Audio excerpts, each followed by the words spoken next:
pagpapailaw sa gabi ito ay sinabayan ng mga sumusunod na national agencies tulad ng National Museum of the Philippines, Museum of Fine Arts Building, National Commission for Culture and the Arts, Metropolitan Theater, National Parks Development Committee, Christmas Tree at Central Section, Intramuros Administration, ang Palacio del Gobernador, Port Santiago, Plaza Roma, and Ayuntamiento, Bangko Sentral ng Pilipinas para sa ating Christmas tree, at Pasig River Esplanade.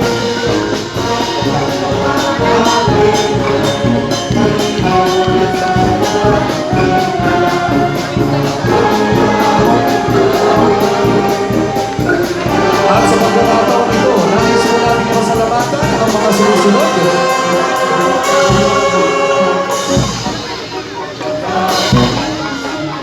At ito na po, sabay-sabay na po ang pagpapailaw sa iba't ibang mga lugar dito sa ating lungsod, kagaya ng Pasig River Esplanade, Luneta Park, Metropolitan Theater, ang National Museum of the Philippines, Intramuros, at ang Bangko Sentral ng Pilipinas.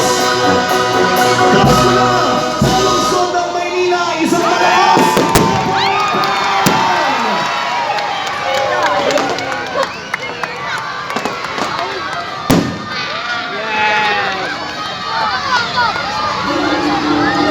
Pwede po ba yung sa Maynila? Mas malakas sa pangalampakan!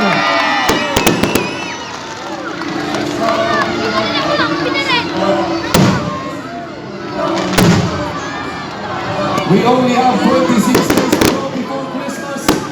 Pero dito sa lungsod ng Maynila, naman na ang Kapaskuhan.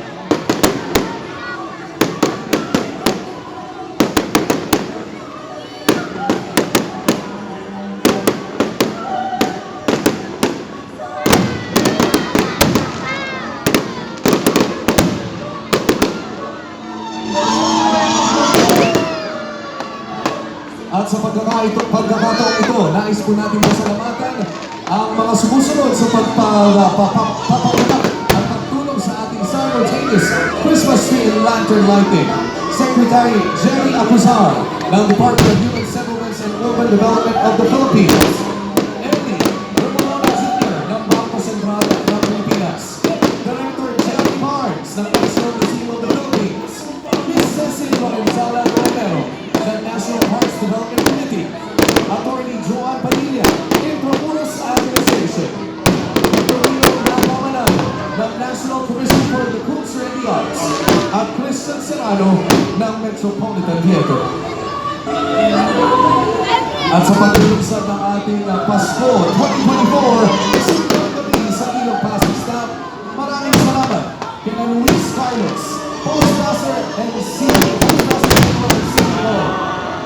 Marcos Ryan Lorente, ang ating Chief of Staff, Olivia Valderrama, Area Director, the staff committee members, Attorney Benji Yotoco, Assistant Postmaster General for Operations, at Attorney Lee Visaral, Assistant Postmaster General